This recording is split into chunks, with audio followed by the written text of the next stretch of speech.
Halo semuanya, kembali lagi bersama saya Rayhan Muhammad. Saya sebagai mahasiswa di IAIN Salatiga, jurusan Psikologi Islam, Fakultas Dakwah, dan NIM saya 430401834. Jadi di video saya ini saya akan berusaha memenuhi atau menyelesaikan tugas psikologi kognitif, yaitu saya akan menamai judulnya yang dapat saya ambil judul Kecerdasan Ali bin Abi Thalib yang Memukau. Sebelumnya, kenapa saya mengambil judul itu? Dikarenakan di dalam psikologi kognitif itu saya mengambil tema dari yang namanya materi memori. Dan sebelum kita membahas tentang judul saya itu, saya akan membahas mengenai tema saya terlebih dahulu, yaitu yang mengenai ingatan atau bisa dibilang memori. Yang pertama, ingatan atau memori itu adalah sebuah fungsi dari kognisi yang melibatkan otak dalam pengambilan informasi. Nah, di dalam ingatan atau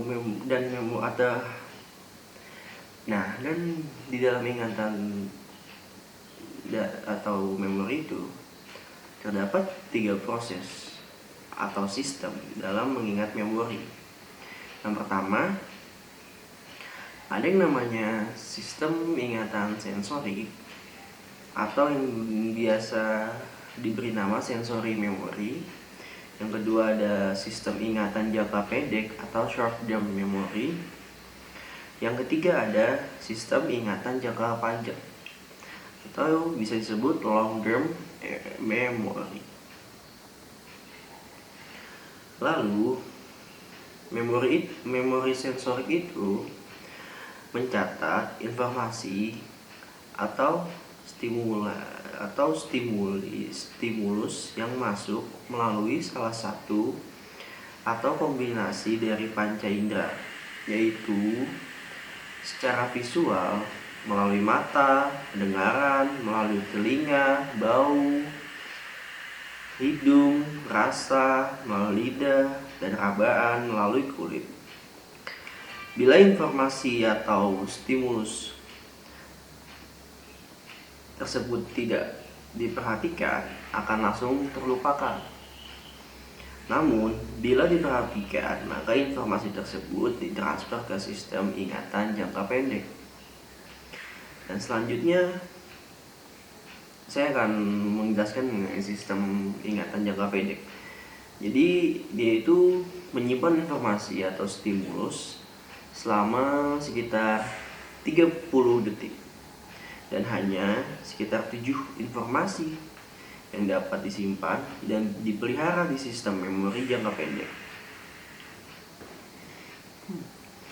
Setelah berada di dalam memori jangka pendek, informasi tersebut dapat ditransfer lagi dengan proses jangka panjang untuk disimpan, dan juga informasi tersebut hilang atau terlupakan karena tergantikan oleh informasi baru atau bisa disebut displacement. Nah, di satu sisi ada kepercayaan dalam masyarakat tentang keterkaitan antara Al-Quran dan fungsi kognitif. Banyak dijumpai orang-orang yang menjadi penghafal Al-Quran, atau kata lain mereka bisa menghafal 6.666. Wow, 6.666 ayat yang ada dalam Al-Quran. Tidak hanya huruf, tanda bacaan, panjang pendek, bacaannya, hukum bacaannya, bahkan artinya pun mereka hafal di luar kepala. Fenomena ini menunjukkan bukti kemampuan kognitif luar biasa yang berpusat di otak manusia. Nah, tadi itu adalah sebuah kilasan mengenai tema kita, yaitu ingatan atau memori. Nah, selanjutnya kita kembali ke judul kita, yaitu kecerdasan Ali bin Abi Thalib yang memang memukau. Kenapa saya mengambil judul ini? Karena dari kecerdasan itu berasalnya dari memori atau ingatan yang baik. Nah, siapa sih yang tidak kenal dengan sahabat Rasul satu ini? Ya, dia bernama Ali bin Abi Thalib. Dia adalah seorang sahabat yang sangat jenius. Dia dibesarkan oleh Nabi Muhammad SAW dan berkesempatan menemani Nabi selama 30 tahun. Ibnu Ishaq menceritakan dari Mujahid bin Jabir bahwa ketika suku Quraisy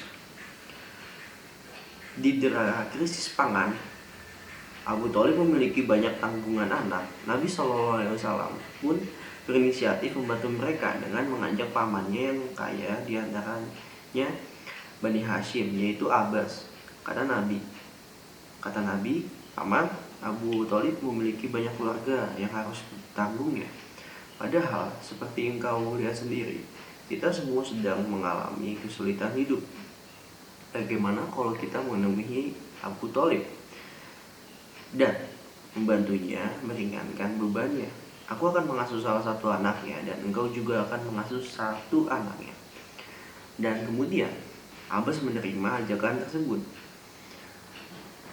Mereka berdua pun pergi ke rumah Abu Thalib. Setelah bertemu Abu Thalib, mereka berdua berkata, kami berdua ingin membantumu meringankan beban keluargamu dengan mengasuh anak-anakmu sampai keadaan yang sulit ini pun pulih kembali. Abu Thalib menjawab, tinggalkan Akil bersamaku di sini, masing-masing kalian boleh memilih selain dia. Setelah itu, Nabi Muhammad membawa Ali, sedangkan Abbas membawa Ja'far untuk dirawat dan dididik.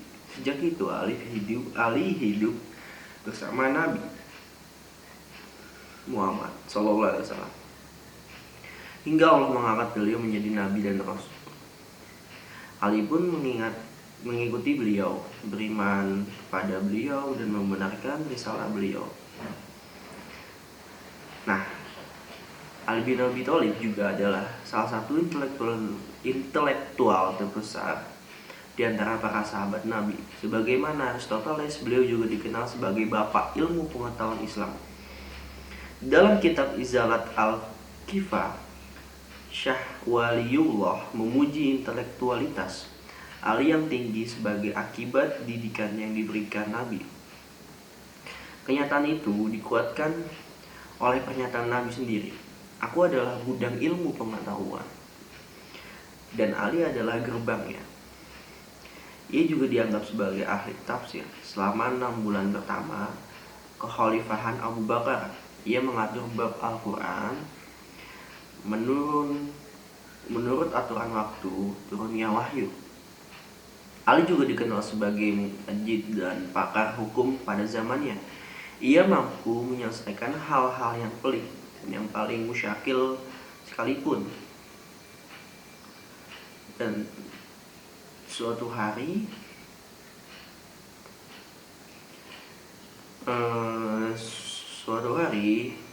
seorang wanita jatuh cinta kepada seorang pemuda dari sahabat Ansar. Karena pemuda itu tidak mau memenuhi keinginannya, wanita tersebut melakukan tipu muslihat terhadap pemuda tadi. Dia mengambil telur, kemudian kuning telurnya dibuang dan putih telurnya ia tumpahkan ke dua pahanya dan pakaiannya. Wanita itu kemudian datang. Khalifah Umar bin Al-Khattab sambil berteriak, laki-laki ini telah memperkosa saya dan memperlakukan saya keluarga ini adalah bekas perbuatannya. Umar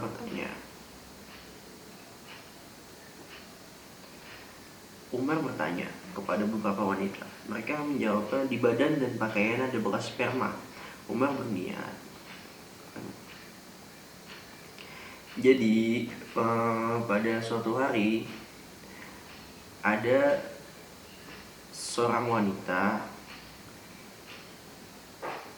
yaitu jatuh cinta kepada salah satu sahabat Ansor. Kemudian karena pemuda sahabat Ansor itu tidak mau, jadi wanita ini dia memakai cara yang licik dengan dia memisahkan putih telur dan kuning telurnya, dan kuning telurnya dia buang, lalu putih telurnya itu dia baluri ke sekujur pakaiannya hingga dia seperti terlihat sehabis diperkosa. Nah, melihat itu Umar bin Khattab melihatnya dan dia langsung memanggil Ali dan bertanya, "Wahai Abu Hasan, bagaimana pendapat Anda mengenai perkara mereka berdua?"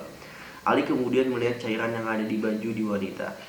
Dia meminta diambilkan air panas yang mendidih. Ketika Ali menuangkan air ke baju wanita tersebut, ternyata putih telur itu mengkristal. Ali kemudian mengambilnya, menciumnya dan mencicipinya. Dengan demikian Ali tahu bahwa yang ada di baju wanita itu bukan sperma, tetapi putih telur yang sengaja ditumpahkan untuk menjebak pemuda yang dicintai tadi. Ali lantas mengancam wanita tersebut hingga akhirnya mengakui perbuatannya. Nah, dari pernyataan tadi bisa kita simpulkan bahwa dengan kecerdasannya Ali dan tentunya yang dia dapat dari ingatan dan memori yang sangat jenius itu dan kuat itu, dia bisa mencegah sesuatu hal yang fitnah yang dilakukan oleh wanita tersebut. Jadi kita harus meneladani kecerdasan, kejeniusan hingga memori ingatannya dari sahabat sekaligus yang telah dirawat oleh Nabi SAW selama 30 tahun ini, yaitu Ali bin Abi Thalib. Ya, sekian dari saya. Kurang lebihnya mohon maaf. Assalamualaikum warahmatullahi wabarakatuh.